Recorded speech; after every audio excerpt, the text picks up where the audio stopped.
In this episode of the Swearwolves Horror Podcast, David and I go back to Camp Crystal Lake to discuss and review Friday the 13th Part 7, The New Blood. We'll begin with a reign of terror.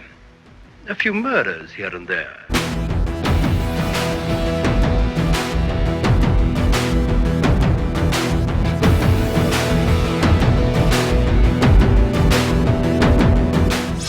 Welcome back to the Swearwolves. I'm Bret. I'm David. Hey, David. Hey, Bret. How are you? I'm good, friend. How are you? I'm good, pal. Yeah, chum. We are going to be at Steel City Con this week. This weekend. Yeah, Friday and possibly Saturday. I mean, if we get everything done on Friday. Yeah, because we talked about Saturday, like checking out the Monroeville Mall from Dawn of the Dead. Maybe go see the cemetery. The cemetery from Night of the Living Dead. Night of the Living Dead. Do some sightseeing. I mean, if we're going to be in Monroeville. Yeah, may as well do it. You got to do what the city dictates. Got to see the sights.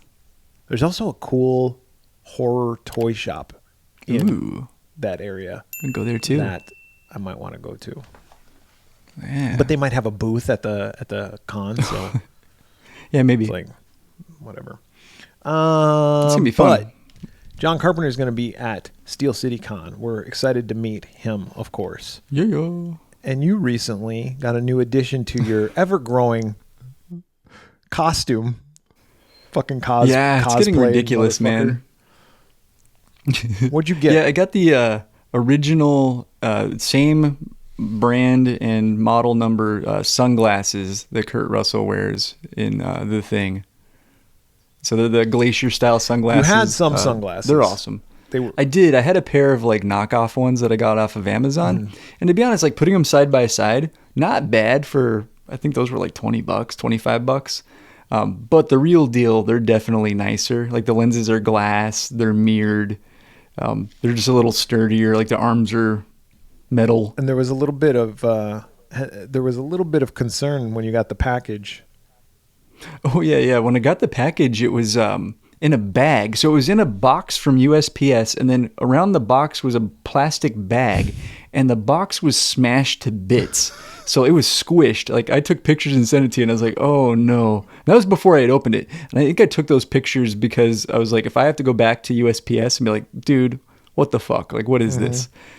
So then I opened it up, and then the box was wet. So it must have got rained on. Because the box was literally like crumbling and falling apart in my hands. So I was like, oh no, where are you, sunglasses? Where are you? And unfortunately, the seller that I got them from packed them in a hard shell sunglasses case. Yeah. So they were safe and sound in there. But just for a bit, I was like, these glasses are super rare. They don't come up like on eBay often, and when they do, they typically fetch a lot of money. I got a really sweet deal. Like I'm probably wouldn't be able to find them that cheap again. Yeah. So glad it all worked out. Well, but they're pretty badass. That's good. And you told me that they're like the real ones. They're specifically made for like out in where the atmosphere is thinner because there's more UV light, like at the North South Pole or just like anywhere with high altitudes. Yeah. And because of like snow, they're more like light is more reflective. Yeah. So UV rays tend to come at your eyes from a bunch of different angles. So that's why you have the shields on the sides to block the rays out that way. And then the sunglasses, when you put them on, they're actually really, really dark because there's so much UV light. So it cuts the light way down. And then it's also, they're kind of gives everything like a yellow sort of tint. Question. I wasn't expecting that when I put them on. I was like, oh, this is weird. Question. When you go to like Hawaii or Cancun again, will I rock those? You're gonna rock those sunglasses. I might. Dude, I even thought about like on a hot day here in Phoenix, like if I drive the convertible and if I have the top down, like putting those bad boys on. Oh God. I might do it. Such a nerd. Boys got to have a hobby though, you know? That's true. You have your hobby. I have my hobby. And something like hobby-wise that I wanted to talk about because it kind of correlates with this movie that we're going to be talking about is this Friday the 13th Part 7 Ultimate Jason Voorhees figure that I have. This one is in the box still. I have one that I opened and one that's in the box. And you got two of that one? Yeah. That's cool. Well, because I was going to bring this down to have Kane Hodder sign Phoenix to have Kane Hodder sign it, but I didn't want to pack a bunch of shit. I just wanted to go. So I still have this in the box, but at Monster Mania, which is the same weekend as Steel City Con, I'm going to go crazy. on Sunday, and Kane Hodder's going to be there. You're going to drop my ass off at the airport and then just keep on driving to New Jersey? Yep. That's going to be awesome. And then I will get him to sign that there. Perfect. It would be great if one of these people, I know they won't, but if one of these people recognized me, because they'd be like, wait a second, weren't you just in Arizona? I saw you in Arizona. Now you're on Yeah. New Jersey? Dude, he might recognize you. We've met him so many times. Like, he might start to piece it together. Like, hey, wait a second. Maybe. We'll see. So maybe he'll go, where's your friend? And then I'll... Where's your boyfriend? where's your husband? Where is he? You'd be like, oh, he's home. Don't tell my wife. Don't tell my wife. Ixnay. But we are going to be discussing Friday the 13th Part 7, The New Blood. Now, we have, up until this point, talked about all of the 6 prior movies and the remake. And Jason X. And Jason X. Yeah, so just this one, Part 8 and Goes to Hell. It's the only ones we haven't done. And we did Freddy versus Jason? No, we still got to do that one Okay. too. I forgot about that one. So we still have a few more to do, but we'll do those now probably in order. Because Yeah, we did all makes those sense. ones kind of fucking out. Wow. We went all over the place. Yeah. Kind of like I don't on remember purpose. why. Whatever. Like just cuz. But and it doesn't matter. It doesn't. You really don't need to watch one to appreciate another one. No. Or to understand what's going on. Listen, it's a fucking Jason Voorhees movie. It's not like it's fucking Lord of the Rings. Like, what happened? Says you. I have you know that the New Blood is like the two towers of the Friday the 13th franchise. Well, Not quite Return of the King, yeah, that's true. but in the I conversation. did want to bring up a couple of facts about Friday the 13th Part 7. Ooh, That lay it on me. Drop that knowledge. I mean, it's little knowledge. Like, some people already know this shit. But Friday the 13th Part 6, Jason Lives, was a success. And it reintroduced Jason back into the story. Yeah. Because Part 5, as we all know, didn't have Jason. It was Roy pretending to be Jason so he could kill a bunch of people. Because... 6 is the best one. well, that's debatable. Or is it 7? We'll find out. Could be. But 6, Tom McLaughlin wrote and directed Part 6. And he came up with this story of it's kind of like a monster movie where Jason gets resurrected from the grave. And Zombie Jason is born, and C.J. Graham plays Jason Voorhees, does a great job of playing him. And we get Tommy Jarvis, and played by Tom Matthews. And we get a little bit of sense of humor, and we're at a camp actually with kids. I mean, it's Part 6, right? Like, we've already fucking reviewed this. But my understanding is that Tom McLaughlin wanted to, like, he had an idea for another story. You wanted to return for the sequel for Part 7? Like, he had an idea, and he was kind of waiting for the phone call, almost. But Paramount wanted to make Freddy versus Jason. Part 7 was supposed to be Freddy versus Jason. And Right. And the Friday the 13th series had kind of diminished over the years. Like, after Part 4. Part 6 kind of brought it back up, but after Part 4 it kind of came down, and Freddy was on the uptick. Right? Because this is where they got the Freddy versus Jason. So they went to New Line. When that first started? Yeah. Paramount went to New Line, and they were like, hey, what about doing a crossover here? And it didn't happen because they couldn't come to some agreement on how the money would get split or distribution or whatever the fuck it was.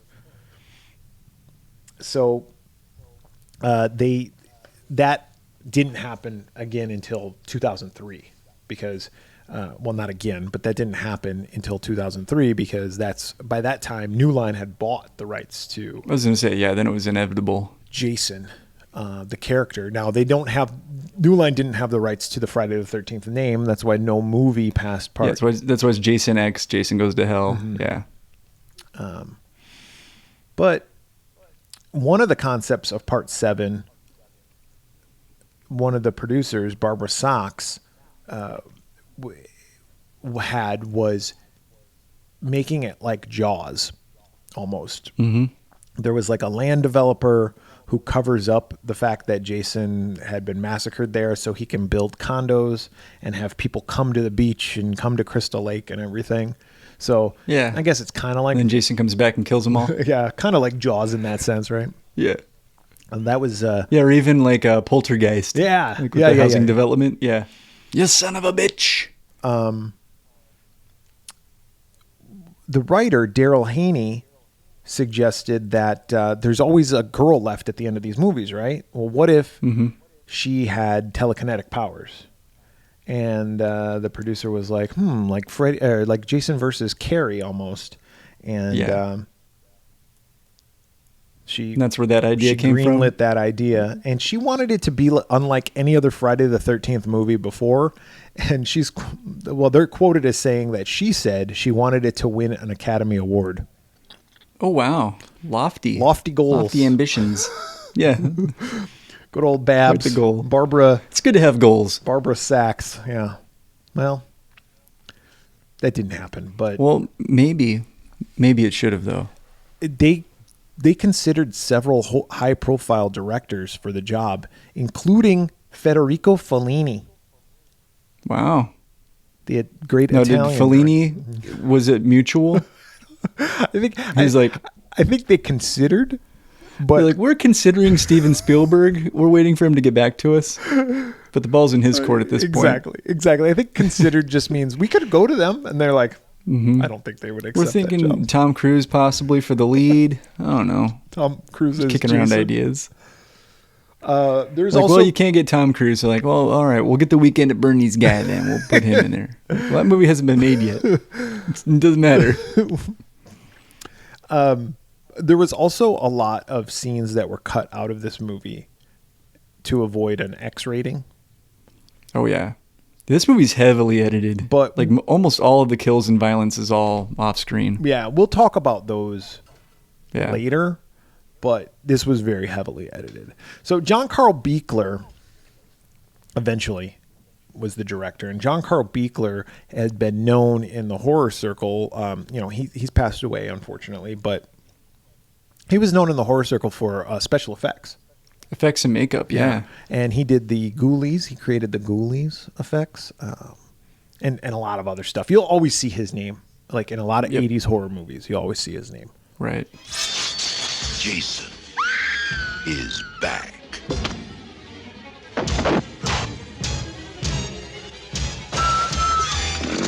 But this time, someone is waiting.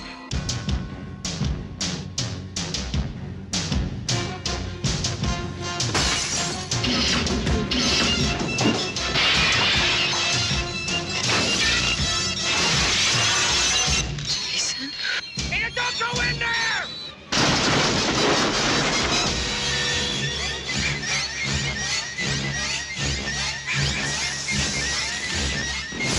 Friday the 13th, Part 7, The New Blood. Opening Friday, May 13th, the deadliest day of the year. But Friday the 13th, Part 7, let's go through the stats real quick. Friday the 13th, Part 7, Let's do it. The New Blood came out on May 13th, 1988. David, what was the number one movie that week? I know this movie was not as successful as some of the others, but I'm going to still say it won the weekend. So I'm going to go this movie. Friday the 13th, Part 7, The New Blood was the number one movie for the week of May 13th, 1988. But, David, can you go 2 for 2 and tell me what the number one song was? I'm going Tell It to My Heart by Taylor Dane. Tell it to my heart. Tell me how the Holy One isn't really love or just a game. No. Damn it. An equally singable song, though, in Wishing Well by Terrence Trent D'Arby. Dude, that's been the number one song, I think, a couple times. That must have been... that song was big. Yeah. Had legs. Did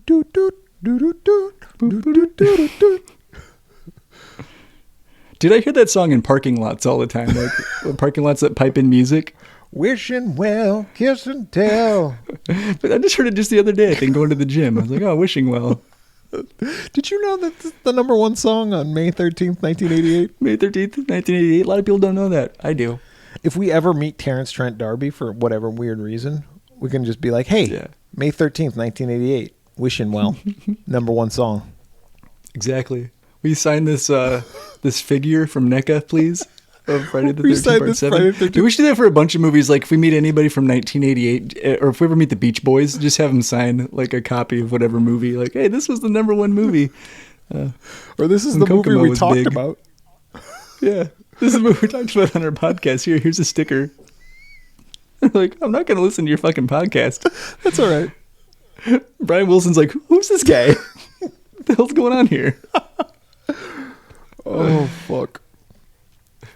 Friday the 13th Part 7 was written by Manuel Fidelo and Daryl Haney, directed by John Carl Buechler, like I said, with music by Harry Manfredini and Fred Molin. Yeah, Harry Manfredini, it's just reused cues. So, like, it's just stuff from previous movies. So the other guy did anything that was new. Yeah. And I think the same thing happens in Part 8, or maybe Part 8 might be just the other guy. Yeah. I mean, there's definitely... But I think at this point, Harry Manfredini was like, meh. Yeah. Talking about the poster, the one sheet, like having people sign stuff, this is one that I haven't bought yet. Yeah, same. It's one I keep eyeballing. Yeah, though. it's one that's on the short list. Of the remaining ones that I need, this one's on the short list. And I'm like, Yeah. should I get it? Should I not get it? Should I get it? Should I not get it? And I passed up an opportunity to buy one for really cheap, comparatively, months ago. You fool. And Yeah. and I just haven't seen anything that was within my price range. Right. Because I'm thinking this is like well, I won't tell you how much, but it's definitely like half of what it's going for. Like, that's more my range. Yeah, that poster's all right. I like it. It's not one of my favorites though. I like the image. I think the Part 8 poster's better. I know. And I'm not really a Part 8 poster type of guy. Yeah, same. Oh, well. This movie stars Kane Hodder for the first time as Jason Yay, Kane. Voorhees. This will be the first of 4 movies that Kane does as Jason, getting replaced in Freddy vs. Jason. But this is his first time.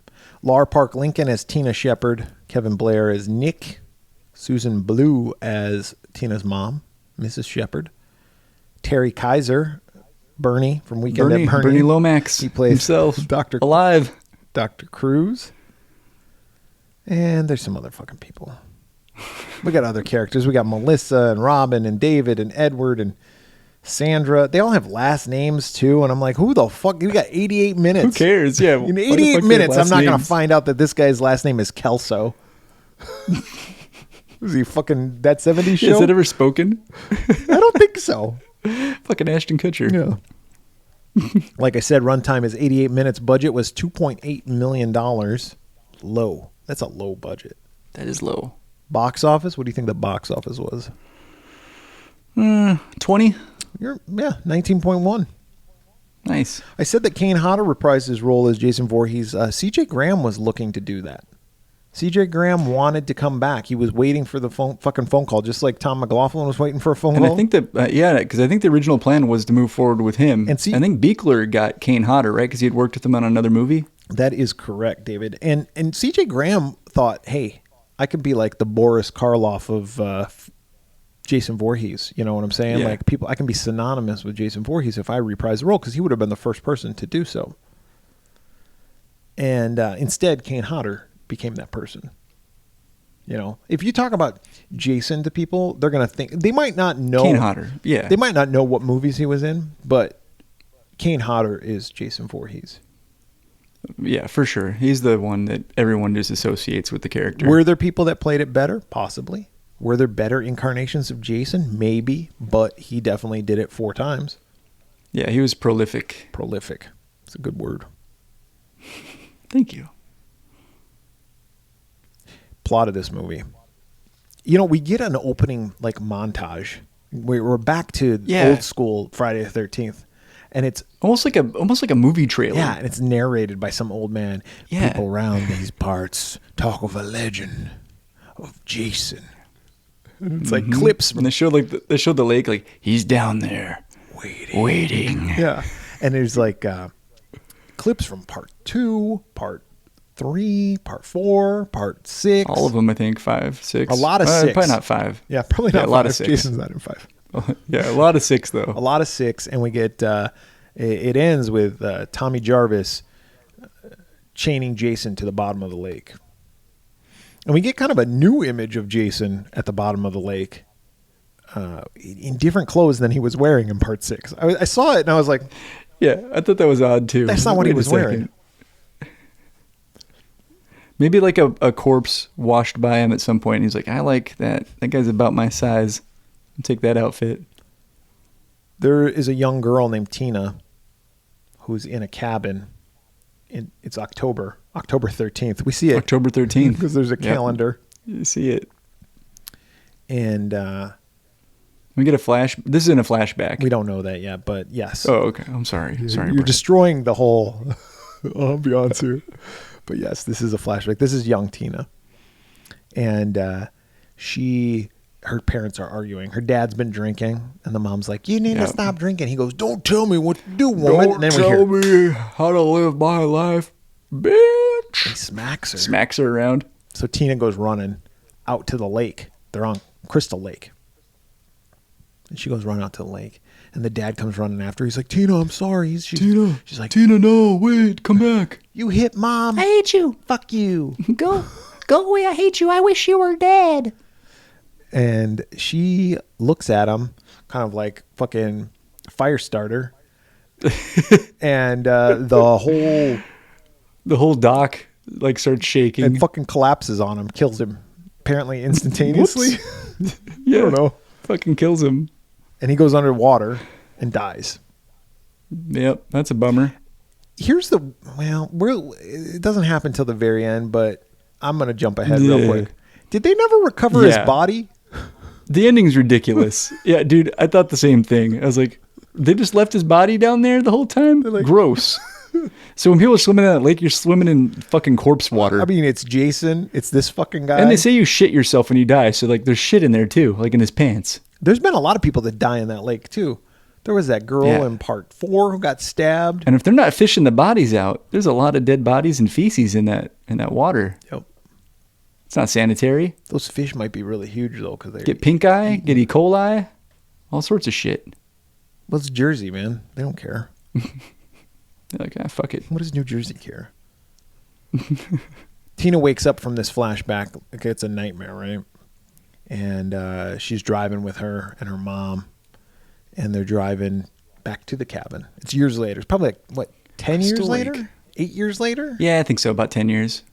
Yeah, let's just call it 10. Maybe We'll call it 10. Maybe yeah. she was 8 at the time, and now she's 18. And in Sounds about right. 10 years, she's still dealing with the trauma and the guilt of using her psychic abilities to kill her father. To murder her dad. And not dig his body up. Or dig his body out of the water. Just leave it there. But her mom is taking her back up to the scene of the crime to meet with Dr. Cruz, Terry Kaiser, Bernie. Yeah, and I guess he thinks that if she revisits the site of where he died, that can somehow provide some sort of closure or something, and they can move forward with their therapy. I guess. I don't know. But she's also... I'm no Dr. Bernie, but that doesn't sound right to me. No, and he's also basically trying to get proof that she has psychic ability. Yeah, he has his own agenda. Yeah, his agenda is, let's get some proof that you have these psychic powers so I can get rich off of you somehow. Yeah, I can exploit you in some way. Or maybe he's like, make my dick bigger. Use your powers. Dude, I can use... Stretch the penis. I can use my powers to make my dick bigger. That's true. Just do it with a thought. Woo! Levitate. Now bounce, wiggle, bounce, wiggle. Can bounce. Anyway. Yeah, and how he's like trying to give her therapy is he's just like just fucking yelling at her and berating shit. her and talking shit. And she finally makes the matchbooks move or the magnet underneath the table makes the matchbook move. Yeah, it makes the matches move. And then she's like, "You're a fucking dick," and it like explodes into fire. And he's all, "Yeah." He's like, "Oh yeah, now my dick's big. He's like, "You did make My pants are tighter now." She runs out of the cabin. All right, so of course this cabin is like not by itself. There's a house right next door, and this house next door has a bunch of other fucking teens who are up there for the weekend, just so happen to be there. Every other and weekend, it's like one of the 51 like somebody's birthday. 51 weekends out of the year, no one's at this fucking lake. The 52nd, fucking Dr. Bernie, fucking Carrie, and a house full of teenagers. And the fucking kids. Yeah, what are the odds? Talk about bad luck. So they're all back over there, and we get introduced to them kind of slowly. But anyway, Tina's all pissed off at fucking Dr. Cruz, and so she runs down to the lake, and she's like, "Dad, I'm so sorry I killed you, and we didn't take your body out of the lake. I wish you could come by. I'm sorry you're still down there. I wish I could just make you come back." And she starts, and it's I'm sorry you died in 2 feet of water. Hey, David, most drownings happen. That's true. That's true. Same with shark attacks. She starts, it's almost like she can sense that there's a being down there. Mm-hmm. And she's like, "I'm going to use my psychic powers. I'm going to use my emotions bring you back. To bring you back to, he'd be all fucked up looking. Listen, let's think about this logically, Tina. Yeah, he's been down there for a decade. Yeah. Ooh. Even if you did leave his body fucking down there, crawdads he's all nibbling on fucking him and bloated. shit. Yeah. Yeah. Crawdads. He's not in good. No. Dad's not in good shape. No. But she doesn't. And cognitively, if you were to bring him back, come on. Yeah. His brain's probably turned to mush. Mush, at the very least. This idea has many holes. She doesn't give a shit. No. Almost as many holes as this plot does, but let's take one thing at a time. Yeah. She starts thinking really hard, and she brings Jason to life. She resurrects the wrong guy. And she also breaks the chain. Someday somebody's gonna turn around and make you cry. Breaking those chains. So I was thinking the Fleetwood Mac song, "You will never break." No? Yeah, well. And if you don't love me now, you will never love me again. I can still hear the whatever. Yeah. Any song about chains being broken. But Jason's back. That song's about Jason Voorhees. Yep. Both of them. Both songs. Yep. Both of them. They were both written before this movie came out. Possibly. I don't know. One of them. I think Wilson Phillips was after. Yeah. The Wilson Phillips song is definitely about Jason. Yeah. Absolutely it is. Confirmed. You heard it here first. Get Carney Wilson on the phone. Yep. Sarah, get Carney Wilson on the phone. That's my second. And get Brian Wilson to sign that that box for me immediately. One sheet. Yeah. That's the name. Kokomo. Brian Wilson's name on here. And Terrence Trent D'Arby. Yep. I don't know who Sarah is, but she's my fictitious secretary. She's the fictitious Sorry, get on this immediately. Swearwolves secretary. Okay, so next door to the Shepherd house is the birthday party going on for this guy Michael. Is it just me? I didn't count how many deaths there were in this movie, but does this movie have the most kills? Because we have the I don't know. There's a lot. We have the most. A lot of people die. All right, I'm gonna count how many there are. We got Michael and his girlfriend. Yep. We got Russell and his girlfriend. Russell is whose uncle owns the cabin. Oh, right. And his girlfriend. Ben and his girlfriend, Kate. There's a science fiction writer. There's a stoner. There's the nerd. There's the nerd's friend. There's the bitch girl. There's the bitch. That's 11 right there. That's 11 teens. Plus Nick. Nick is 12. Plus some adults. Nick is 12. He doesn't die, but that's 11 teens. Plus you got Dr. Cruz dies. Tina's mom dies. That's 13. There's probably a rando in there somewhere. Is there a rando? I don't know if there's a rando. What about the sleeping bag girl? Was she? That was. Oh yeah, that is a rando. Yeah, so that's another those are the randos. So that couple. 15. Dang. That's 15 deaths. That's a lot. I think that might be the most. Jason's a busy man. Yeah, he's like, holy shit, jackpot! 11 teens like, living in a house. He's just fucking jacking off. He's like, oh, this is the best. Is this the real world? These teens were picked to live in this house. Find out what happens when a serial killer gets resurrected. That's a season of The Real World I'd watch. So they're all, I mean, spoiler alert, everybody dies, but it doesn't, They're all gonna doesn't die. fucking matter. They're going to throw a surprise party for this guy, Michael. And Michael's on his way up there with his girlfriend. And they get fucking, I don't know, engine trouble? Yeah, car's not working, so they got to walk. Yeah, they die. How do they get killed? She gets a knife through the... Or like a stake or something? Oh, yeah, like, it's a tent stake. It's the world's longest tent stake. It's about... It is a big one. 18 to It goes 24 deep. inches. That tent ain't moving. They get the tent stake, both of them. He gets lifted up off the ground even. Because Tina sees it in a vision. She has like a vision. Yeah, she's like... And then she even sees the fucking tent stake. Yep. And she tells the doctor, she goes, the tent stake is lodged in our house on the corner. And he's like, bullshit. Bullshit artist. Bullshit artist. And he goes and looks, and sure as shit, it's gone. Yeah. Oh. Well, it's not really gone because No, it's not. that He fucking took it out. but And he's like, oh, I don't care. I don't care about Jason I Voorhees. can use this in some way. Use it, shove it up my ass. All right, so those two die. And then right after that, I think, is the couple that are in the tent. Yeah, they're just camping, and she's like, go get some firewood. It's cold out. And then she proceeds to go in the tent. It's like, bitch, you told me to go get firewood so you could sit by the fire. Now you're gonna go into the tent? Well, Come on now. he goes and gets firewood, and he gets killed. He gets punched through like the back of his body, and Jason's fist comes out of his chest. Yeah, That's pretty cool. that's a good one.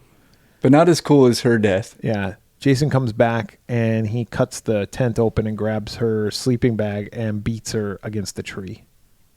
It's one of my favorite kills. And it's so simple, but it's one of my favorites in all of Friday the 13th. I think Kane Hodder said that up until part 10, that was his favorite. Mm-hmm. But part 10 was the face getting Oh, frozen. the cryogenic. Yeah. And then he smashes her face. Yeah, that was pretty cool. Liquid nitrogen. Okay, so those two die. Who else do we got? We got Russell and his girlfriend, Sandra. Russell is the preppy kid. Yeah, and then his girlfriend is also kind of preppy. How did... Russell, let's go swimming. Like, isn't she like all like... Oh, they go skinny Giddy? dipping. Yeah, she does. And then also very Jaws-like. He's on the shore, kind of like slowly He's undressing. like, I'll be out in a second. No. Jason comes up and kills him. And then He's like, where's that second girl? Make my dick bigger. And I'll get right in that water, that cold-ass water. and then she went underwater, and when she comes up, he's dead. And she's like, oh. And then Jason's right there, and Jason goes underwater, and we get like the Jaws scene. Yeah, It's underwater. The underwater kill where he pops up and He kills her. gets her. And I think the dude, didn't he like split the guy's face with an axe or something? Yeah. We don't see it. We just see the aftermath. Yeah, that's that's the deaths that got cut. But I'll go through those here in a second. Oh, and then Tina tells the Nick guy, she's like, hey, what's your brother or cousin, right? Is it cousin? Cousin. What's he look like? And he's like, oh. And he's like, do you have a picture? He's like, oh, you know what? I think I do. Let me ask you a question, David. Do you have a picture of your cousin in your wallet? Nope. No. I mean, back maybe in on those your days, phone, though, I think right? it was pretty common to have photos in like your wallet. but not of your cousins. No, of like your girlfriend or like... Maybe your parents or your sister or something. Yeah, you don't have your cousin in there, No. but he's got one. And I like... Because at this point, I think the mom is like, fuck this shit. You're the doctor. You're not helping Bernie Lomax. Like, you don't care. You're going to be walking around dead soon yourself. Andrew We're McCarthy comes going out. home. Yeah, we're going to leave and just go home. So Tina like start packing or whatever. But then she talks to Nick and he shows her the photo and she's like, oh, I saw it. Like, I think he's dead. And he's like, what? And she's like, well, I got to go pack. Bye-bye. So- like that scene ends so abruptly. Like, your cousin's dead. And Also, I'm going to be leaving now. So I'll leave you with that information. yeah. Bye now. there is a storyline here, and David's hitting on kind of what that is. And Tina and Nick's relationship is budding because she's got the hots for Nick. There's Melissa, the bitch girl, who likes Nick also, and he's trying to sabotage it. Tina, so she's like sabotaging that relationship or trying to. There's Bernie Lomax and the mom who are fucking doing whatever they're doing, and all of this is just a fucking conduit to get more murders. So let's go back to the murders. Yep. Ben and his girlfriend Kate are fucking in the van, and they hear the fucking van starts rocking from outside, and they're like, "That's Michael. It's Michael. He's here. That prankster. Let's surprise him." And he's like, "Yeah, I'm gonna go out there and I'm gonna scare that fucker." How would you surprise him if you think he's on the van shaking it? Like, you're not going to surprise him. He surprised you. Yeah, I don't know how these people don't know how surprises work. Well, and he's got his girlfriend there. And he just banged her. Yeah, or he's in the process of doing it, and he just stops and he puts his fucking loafers on, and he's like, hold on.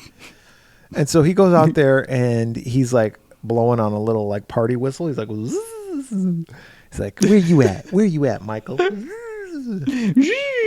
little kazoo. Yeah. Fucking Jason pops out and crushes this dude's head. Yep. Then the girl's like, where you guys at? What are you doing, Ben, Michael? She reaches her head out, and he takes that fucking kazoo party thing, and Jason shoves it in her eye. Yeah, jams it right in her face. And when he does, it goes, yeah, which was fucking funny. So that's Ben and Kate. Science fiction writer Eddie. Melissa tries to use Eddie to get Nick jealous. Wasn't this in another movie? Wait, say again? Melissa, the bitch, tries to use the science fiction writer guy to make Nick jealous.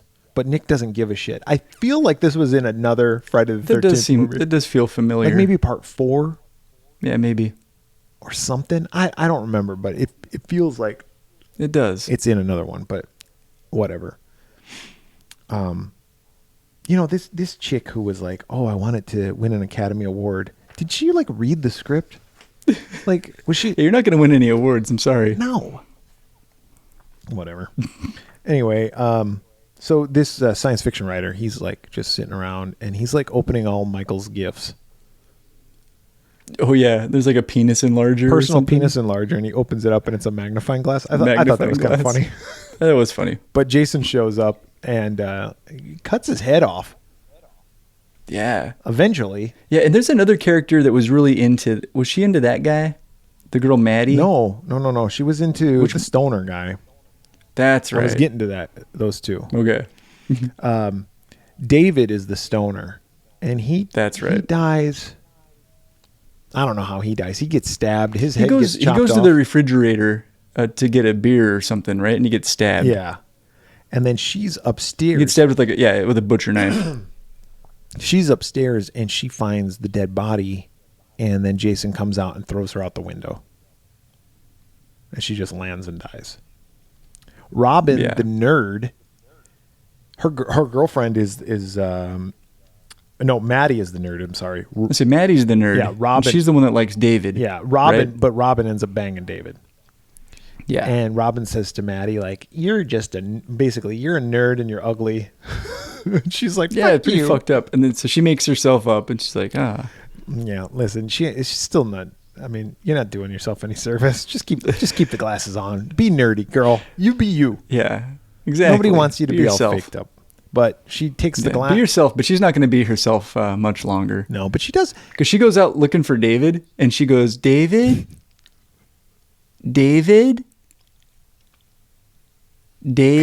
It's like being in my house when I got my headphones on. My wife needs something. Well, she does a good job of kind of running away from Jason for as long as possible. Like, she's the only one. Yeah, she runs and hides in the barn. No, not good. She didn't see part 3. Jason knows his way around a barn. He's like, yes, this is like home. Perfect. Her death is really lame though, because hers is like completely off camera. It is off camera. She gets caught though. Yeah, she's dead. She's dead. And then Melissa. Well, it comes down. Well, I should talk about the doctor and the mom. Oh yeah. They're running through the woods looking for Tina because Tina's like, Tina took off in the car, Yeah. but then crashed it. So they find the crashed car, and Mom's like, Tina, Tina, this mom, Bernie, this is all your fault. this mom is the biggest overactor. I mean, she's bad acting for a Friday the 13th movie. Yeah, she's awful. way over the top. Tina! Her and Bernie run through the fucking forest, and Jason comes, and fucking Bernie, he's just like, he pushes her. Fucking human shield. She's like, what are you doing? And he's all, you stand right there.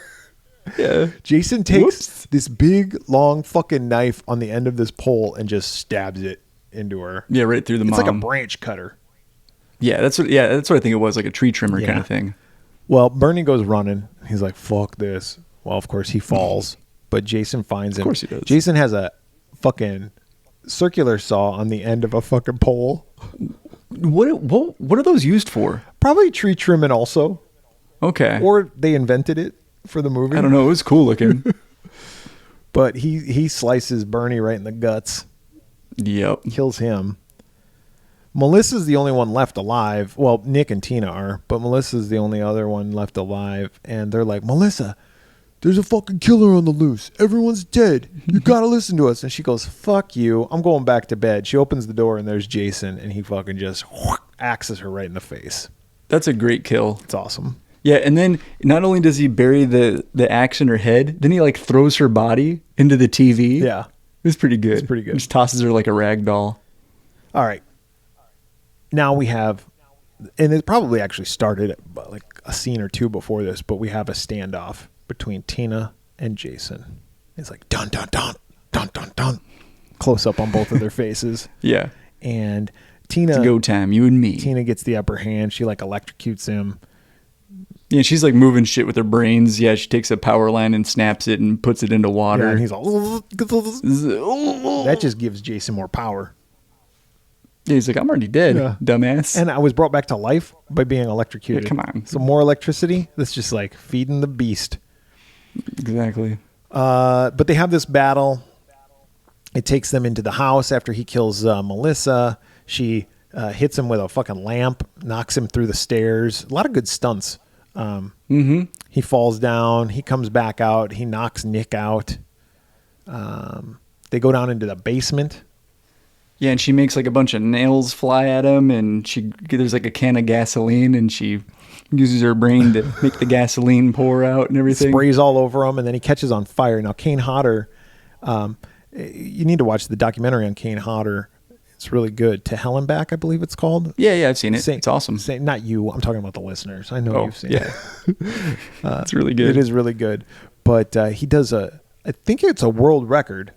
If I'm not That firewalk? The firewalk. I believe it's At least at the time, I'm pretty sure it was. yeah, I believe it's over 40 seconds long that he That's did it. crazy. And considering what he went through and how he got In the past? Yeah, exactly. And how he got burned on a majority That's of his impressive. body. It's very impressive that he wasn't quote unquote scared to do it. I'm sure he was scared, but he still did it. Anyhow, he gets lit on fire, so she's like, he's dead. Well, the house blows up, but Jason's still alive. Oh, another cool thing happens. Like she squeezes his mask with her mind. She's all, Oh, yeah. Like pops his hockey mask off. yeah, and he's gnarly looking, dude. He's grotesque. Yeah, he's really that being underwater for a long time has really aged him.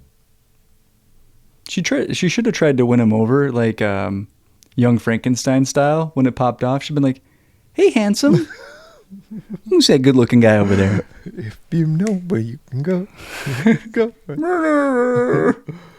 Yeah. So they go down to the lake because what do you do when you survive a house being blown up and a serial killer after you? You go down to a fucking lake. You don't get in a car and try to drive away or anything. Absolutely not. No. You go down. Don't find a phone to call the police. You go down to straight to water. A boat to go right to the water. pass out in. Yeah. As they're down there, Jason comes popping out, and he knocks Nick out, and he's about ready to kill Tina, and Tina's like using her mind powers. She's calling for help from her fucking dead dad. And this is where we were talking about earlier. Like, oh, has the dad been down there so long? He pops up with a chain, wraps it around Jason's neck. Who's like, oh, Who's this guy? What the fuck? I thought I was the only one. So that's what this feels. That's what it feels like. Oh, this sucks. And the dad pops up. The dad, by the way, hasn't aged at all. No, he looks great. He looks like a normal guy. He looks like the day he died. Is what he looks like. He's very still well got a preserved. fucking Water must have been members really only cold. jacket on. He's still like fucking like everything looks the same. Pulls him down under, and she's like, "Thanks, Dad." Yeah, it's funny how you were talking about like they just left him down there because in my notes I wrote so an empty casket funeral, I guess. I think the original idea that Beekler had was to make him all fucked up looking. The dad. Yeah, that would have made a lot more sense. But they didn't have the money. Maybe they just didn't have time or money. Yeah. All right, I got another question. What year does this movie take place in? All right, so that's a good question. Let's talk about that real quick. Let's just wrap it up, and then we'll talk about timeline. Sure. The next morning, Nick and Tina are taken away in an ambulance, and somebody finds Jason's broken hockey mask. And Tina's like, "Where's Nick?" And they're like, "He's okay." And they ride away in an ambulance together. Kind of like the ending we should have gotten in part 2. Yeah. I think that was probably an homage to that. But they're in the ambulance together. But they're both okay and they're safe. Yep. And then that's the end. That's it? That's the end. All right, so now we can talk about timeline. You want to talk about timeline, David? Is that what you want to talk Sure. about? Well, okay, so she kills her dad when she's 8. Is Jason already dead at that point? Is Jason already chained up into the bottom of the lake? Now, we're assuming as the audience that he is, but maybe that stuff happens before Jason was chained That's up. the only way it would make sense because otherwise we're in the 90s. Yeah, and they're not driving But no one 90s is dressed like cars. it. They're not dressed. They're not listening to 90s music. No. So I'm going to assume... Yeah, whatever. Well, you got to imagine also that the first 3 movies happen... Or They're all like the same. 2, 3, and 4 happen the same weekend. Right. 5 is like a couple years later. 6 is like a year after 5. And then who knows? Then 7 happens and it's 2022. Couple of things about the deaths in this movie. So Maddie was the nerd girl. She was originally had a sickle jammed through her neck. Oh, that would have been cool. Ben's death, which showed Jason crushing his head into a bloody pulp. Instead of just like... Yeah, because we just see a little bit. Like, I think he starts crushing it, and you see, like, some blood, but that's it. Kate's death revealed the gory aftermath of a party horn to her eyeball. We kind of see it, but not really. Eddie is the science fiction nerd. His head hits the floor, I guess. They cut that scene out. Russell's face gets split open with a large blood spurt. Dan's original death, that's the guy he punches through. Right. He gets his shit just ripped out of him. That one was still pretty gory. The mom's death originally showed Jason stabbing her from behind with the resulting blade going through her chest and subsequent blood hitting Dr. Cruz. So they just cut out the blood then, because I think you get the rest of that. Dr. Cruz's death showed Jason tree trimming saw violently cutting into his stomach, sending a fountain of blood and guts into the air. That would have been awesome. Melissa, the bitch, her original death had Jason cleaving her head in half with an axe, with a close-up of her eyes still wriggling in their sockets. Awesome. That would have been fucking cool. That would have been really cool. Judy was originally bashed against the tree 6 times instead of just once. So just once? Yeah. So those are the things that they cut out to avoid an X rating. That's so stupid. I was going to say, at least by today's standards, all of that would have been fairly tame. Yeah.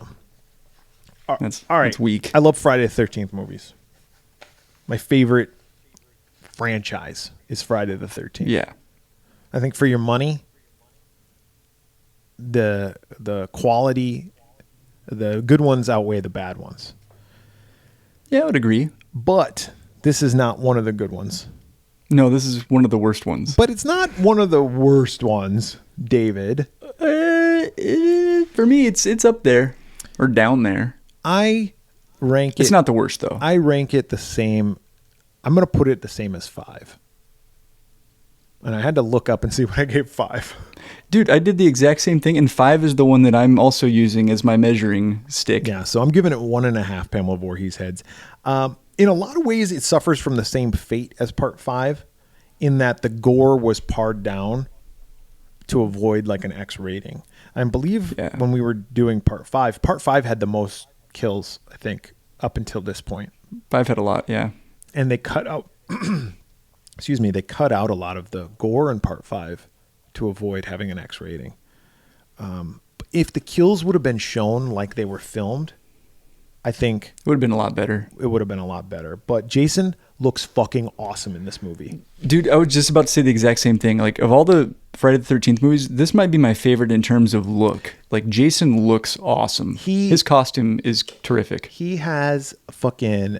The mask has the chunk taken out of the side from when the propeller hit it in Part 6. He's got the chains around him. His clothes are all ripped up. You can see like part of his skeleton. You got his kneecap, his ribs, his back. When he first comes out of the water and you see just his spine, it's fucking it's awesome. Cool. And then Kane Hodder is him for the first time, and he does that deep breathing. And where he does the breathing and you see his whole chest kind of heave. Yeah. So that's cool. The storyline, the idea of like Carrie versus Jason, I mean, it's okay, I guess. It's kind of cool. Like, if you're not going to... It's ridiculous. Well, it is ridiculous. Don't get me wrong. I don't like that gimmick, but if you... At least they tried something new. Exactly. It was okay. But I would have rather have seen what Tom McLaughlin could have done. That would have been kind of cool to like, let's get the gang back together and let's see what he can do. Maybe he doesn't continue with the Tommy Jarvis story. Maybe he goes some other direction. And he has come out and said in recent years that he has an idea for doing a Friday the 13th movie actually in the winter. That'd be cool. Do it. Well, he can't. Let him do it. He can't. I know. Lawsuit. Like no one can do shit. Well, the lawsuit's over. Resolve that. You know the lawsuit's over, right? Oh, okay, good. But it doesn't mean it's good necessarily for Friday the 13th fans. It just means that it's over. And Victor Miller retains the rights to something, and Sean Cunningham's got the rest. Yeah, I don't know how it all splits up though. It's like international rights and U.S. rights and distribution rights and the use of Jason and the use of Friday the 13th. It's a whole big mess. It sounds really complicated. We need to get Larry Zerner on the fucking horn here to explain it to us. Anyway, so 1.5 Pamela Voorhees Heads. Go ahead, David. What was your review? Dude, no, we are simpatico. Because I thought the same thing. I was like, I put this movie on the same level as Part 5. I'm going to rate it the same, but I will say this. If I had the choice of watching Part 5 or Part 7, I'm going to pick Part 5. Me too. I think that movie is just more fun and has a lot more humor. Yeah. It's fucking bonkers.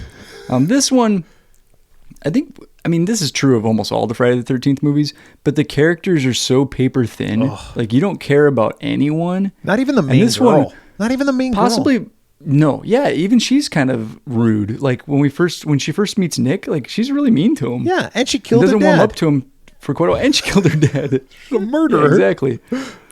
But this one, I think more so than any of them, has, like, the collection of friends who would never be friends. Like, I mean, this one just checks all the boxes. Like, you got the stuck-up girl, you got the nerdy girl, you got the preppy couple. Like, it's ridiculous. And there's 11 of them. Yeah, come on, too many. Yeah. And no one is. Like, I'm glad you said their names because, like, I was like, oh, guy who gets knifed in the stomach, that guy. Like, I don't know anybody's names because it doesn't matter because we don't get time enough to care about any of them. No. So I'm there with you. I'm going to go 1.5 on this one as well. So 1.5 overall for Friday the 13th, The New Blood. It's not my least favorite Friday the 13th movie. It's not mine either. We haven't done mine yet. No, we haven't done mine yet either. Although I will say something about the one that is our least favorite. There are scenes in it where I'm like, that's kind of cool. Yes. And I remember we watched it a couple of years ago. You and I were just both at our respective houses, and I was like, I'm going to turn on this movie, and you go, I will too, and we both watched it and like live. Yeah, we watched it. We were like texting each other, and we didn't do it for the podcast. We just did it for ourselves. It was kind of fun. But if you have any thoughts, someday we'll do that one. Yeah, we'll do it. We'll do it eventually. If you have any thoughts on Friday the 13th, The New Blood, and you'd like to share them with us, please reach out. How can they contact us, David? On Twitter, Facebook, the Slasher app, TikTok, YouTube, just search the Swearwolves. On Instagram, search the Swearwolves podcast. You can go to our website, theswearwolves.com. You can email us at contact@theswearwolves.com, or you can leave us a voicemail at 623-282-1851. So for the Swearwolves this week, I'm Bret. I'm David. Mama.